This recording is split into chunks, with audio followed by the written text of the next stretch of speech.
145.000 loh. Tapi ownernya live harganya itu sekitar 150 ribuan, beli satu gratis satu. Luar biasa. Jadi gimana barang yang ada di kami kalau kami masih mempertahankan harga normalnya? Kalau kami tidak jual rugi, siapa yang mau beli? Nggak ada yang mau beli ya. Bahkan barang saya itu 100 pieces itu yang terakhir itu lakunya 1 bulan lagi mau expired ya. Jadi kalau saya nggak jual murah, nggak jual rugi, siapa yang mau beli barang saya? Nggak ada. Dan di situ kami benar-benar rugi besar. Tidak ada untungnya sama sekali kami join di bisnis ini. Hanya buang-buang waktu, buang-buang modal. Dan modal kami itu di situ pada saat kami join ya, kami itu harus DP. DP-nya itu setengah harga. Jadi pada saat itu saya join agen, saya DP dulu nih 50 juta. Dan sekarang aku sama kakakku cuma bisa ngeliatin stok sisa tuh hampir 300-an pieces yang expired di bulan ini. Dan sekarang aku nggak banyak berharap untuk VT aku didengar dan dilihat sama yang bersangkutan. Ya sekarang aku cuma bisa bersabar ya, dan semoga ada pertanggungjawaban dari yang bersangkutan. Dan semoga yang bersangkutan cepat sadar dan menerima ganjarannya. Amin. Kalau bertanggungjawabkan di mana dia harus bertanggung jawab, di mana dia ambil keputusan. Kalau kalian di pihak yang mana? Yuk kita lihat gimana endingnya. Di sini meminta maaf sebesar-besarnya atas kesalahan yang telah kami perbuat, atas kesalahan produk kami yang overclaim. Di sini kami akan terus fokus berbenah dan memperbaiki kualitas dari produk kami. Dan terkhususnya untuk Doktif, saya di sini meminta maaf dan saya di sini berterima kasih banyak karena adanya edukasi dari dokter. Saya selaku brand owner bisa lebih teliti lagi atas produk yang saya jual. Terima kasih banyak ya dok. Dan saya di sini minta maaf kepada seluruh masyarakat Indonesia untuk SS Lokal atas kesalahan yang telah kami perbuat. Kami janji kami akan terus memberikan kualitas pilih produk. Oke. Sekali lagi mohon maaf lahir dan batin. Salam sayang dari lagi di konten selanjutnya. Dan orang yang bikin program nggak pernah nyalahin bintang tamu karena share-nya rendah atau share-nya biasa aja. Ini loh co-host yang dibayar sama stasiun TV bisa ngomong begitu. Itu sih nggak tahu deh. Mungkin dia berhayal stasiun TV itu punya dia kali ya. Hayalan-hayalannya kan, dia tukang hayal kan. Kembali lagi di IO Channel.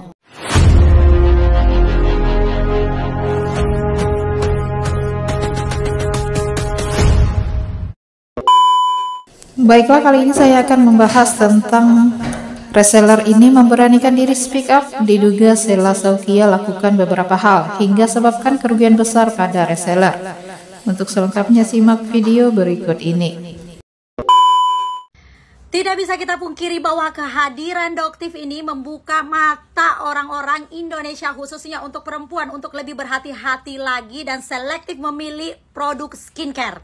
Kalian juga kemarin udah lihat kan huru-haranya antara Doktif dan Owner Skincare yang live streaming di TikTok. Aduh, gaduh banget ya. Tapi aku mau fokus ke satu statement brand ownernya yang mana membeberkan hasil rapat atau pertemuan antara owner-owner skincare dengan BPOM yang mengatakan bahwa BPOM ini sudah melarang orang-orang di luar sana atau orang-orang di luar BPOM untuk mereview atau melakukan testimoni terhadap skincare tertentu melalui laboratorium. Ada apa dengan BPOM? Kenapa membatasi masyarakat untuk melakukan review atau ulasan terhadap produk skincare tertentu? Ada apa BPOM? Institusi BPOM ini harusnya bisa melihat bahwa konsumen itu rata-rata membeli barang itu pasti melihat dulu reviewnya. Apalagi sekarang zaman teknologi, bukan di Indonesia aja, seluruh dunia juga kayak gitu. Nggak ada orang mau beli kucing dalam karung, ngerti? Karena biasanya orang-orang luar atau orang-orang independen di luar dari BPOM memberikan ulasan atau review itu lebih transparan daripada BPOM.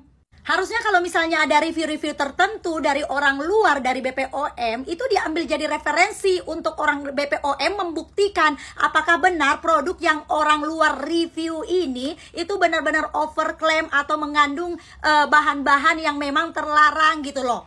Karena banyak kasus ya, produk kecantikan itu ada label BPOM-nya tapi masih mengandung bahan-bahan berbahaya dan kandungannya juga tidak sesuai dengan apa klaim dari para ownernya. Itu menjadi perhatian khusus nggak untuk BPOM?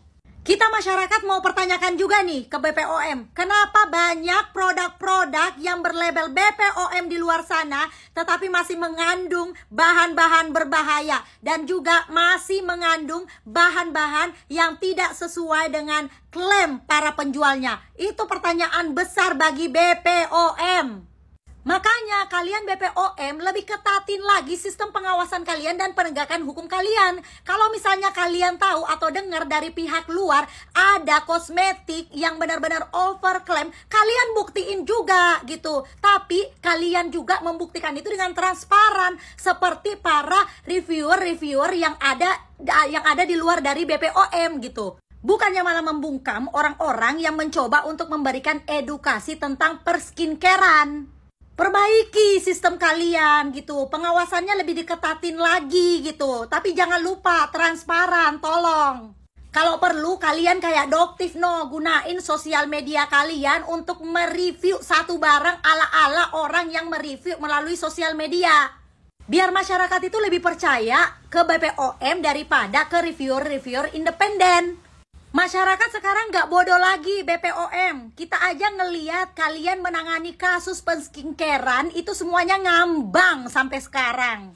Ada banyak owner-owner skincare yang udah jelas-jelas gitu overclaim, udah jelas-jelas memproduksi bahan-bahan kimia yang terlarang gitu untuk produk kecantikan. Terus ngambang aja gitu, walaupun udah diketahui sama BPOM. Jangan membuat pertemuan antara owner-owner, antara dokter-dokter dan reviewer-reviewer hanya untuk membuat situasi lebih kondusif. Enggak gitu. Kita maunya kalian bekerja, bertindak itu lebih tegas gitu loh. Kalau memang ada kasus overclaim, kalau memang ada kasus kosmetik-kosmetik yang menggunakan bahan-bahan kimia berbahaya, tindak tegas. Sekali lagi BPOM, masyarakat tidak bodoh lagi sekarang. Saya pribadi mau bilang terima kasih kepada Doktif.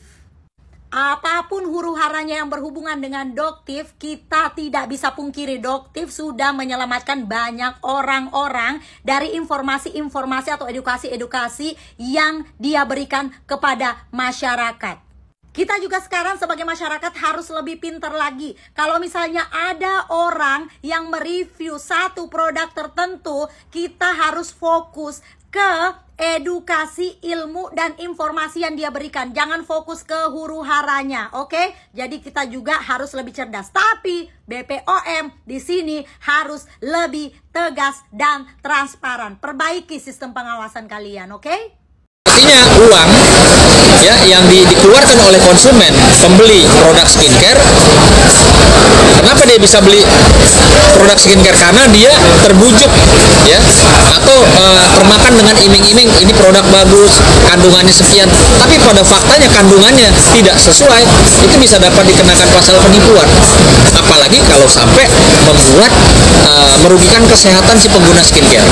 Oke bang, ternyata banyak nih bang, diduga para owner skincare ini menjual barang tidak sesuai apa yang mereka sampaikan ini. Yeah. Terus abang juga sempat membuka apa itu artinya untuk korban-korban yang diduga menjadi korban skincare ini sudah sejauh mana bang? Mungkin orang-orang yang sudah mengadu ke abang ini untuk memberikan. Jadi sejak kemarin saya menyampaikan, memposting ya terkait dengan kegaduhan skincare ini, saya sudah mendapatkan beberapa orang yang merasa dirugikan. Bahkan kemarin saya sudah ketemu dengan satu orang ibu-ibu yang memang dia membeli secara online ya, membeli produknya yang mungkin saat ini lagi rame, lagi viral, membeli produk tersebut, lalu dia menggunakan dan dia akhirnya wajahnya jadi apa ya, merah-merah, jadi jerawatan seperti itu. Nah, saya tanya, Bu, Ibu punya bukti bahwa Ibu beli di online? Ada, saya transfer uangnya ke atas nama PT skincare tersebut, ya, perusahaan skincare tersebut. Terus lalu saya tanya, selain bukti Ibu membeli produk itu, ya, ada nggak rekam medis bahwa ketika menggunakan produk tersebut sampai mesti harus ke dokter karena untuk memulihkan kondisi akibat dari menggunakan produk tersebut? Ada. Jadi ada rekam medisnya bahwa si ibu yang kemarin saya temui itu wajahnya istilahnya dia berharap lebih bagus dari sebelumnya, tapi malah akhirnya harus ke dokter. Kan di dokter ada rekam medisnya. Oke, siapin dulu itu. Artinya di sini masyarakat juga, saya kasih tahu ya, masyarakat itu punya hak dan dilindungi secara hukum, terutama dari hukum undang-undang perlindungan undang-undang konsumen gitu. Jadi sebenarnya nggak usah takut, nggak usah khawatir. Ketika kalian beli tentunya orang. Kontroversi di dunia skincare masih mengguncang jagat maya, salah satunya terkait brand SS Skin yang dimiliki oleh Sela Saukia. Beberapa pihak banyak dirugikan, terutama masyarakat atau pelanggan setia SS Skin yang setelah dilakukan uji laboratorium oleh Doktif untuk produk krem malamnya mengandung bahan berbahaya. Setelah uji lab keluar, hasilnya kemudian disampaikan oleh Doktif melalui postingan dan live TikTok. Dan zat berbahaya tersebut yaitu positif hidrokinon, steroid, dan tretinoin. Menurut pengakuan Sela, produk tersebut sudah lama tidak diedarkan, kurang lebih 1,5 tahun, dan memiliki perbedaan warna dari skincare miliknya dengan yang direview oleh Doktif. Tak hanya itu, salah satu pihak yang mengalami kerugian besar atas produk SS Skin yaitu para reseller. Dalam video yang diunggah oleh akun TikTok @putli, dia mengumpulkan keberanian untuk menjelaskan bagaimana dia bisa join menjadi reseller SS Skin yang juga mengalami kerugian besar. Dia menjelaskan bagaimana awal mula dia memutuskan untuk join reseller SS Skin dan produk apa yang dia beli. Sehingga hal ini dinilai dapat mendulang keuntungan lewat popularitas atau yang sedang trending di sosial media. Cushion tersebut disediakan hanya dalam sistem pre-order sekitar 1 bulan lebih sehingga reseller bayar di awal. Namun harga jual tersebut tidak dapat diterapkan jika penjualannya dilakukan di marketplace sebab adanya biaya admin dan lain-lain. Sehingga hal tersebut semakin meningkatkan kepercayaan terhadap brand SS sebab dinilai memiliki profesionalitas yang sangat tinggi. Sela memiliki sesuatu yang tanpa ada persetujuan atau tidak ada kesepakatan dalam SOP antara dia dengan reseller. Dari harga jual 285.000 sehingga beli satu gratis satu sama dengan 142.500. Sehingga reseller menjual cushion dengan harga yang ditentukan hanya dapat 1 piece dengan nominal untung kecil. Kendati demikian, para reseller masih berpositif thinking karena dianggap Sela hanya melakukannya sesekali. Sehingga banyak reseller yang mengambil kesempatan tersebut untuk dapat dijual kembali karena harganya lebih murah daripada membelinya ke agen. Sehingga reseller mengalami kerugian yang cukup besar bahkan berpotensi tidak dapat menjual produknya. Sehingga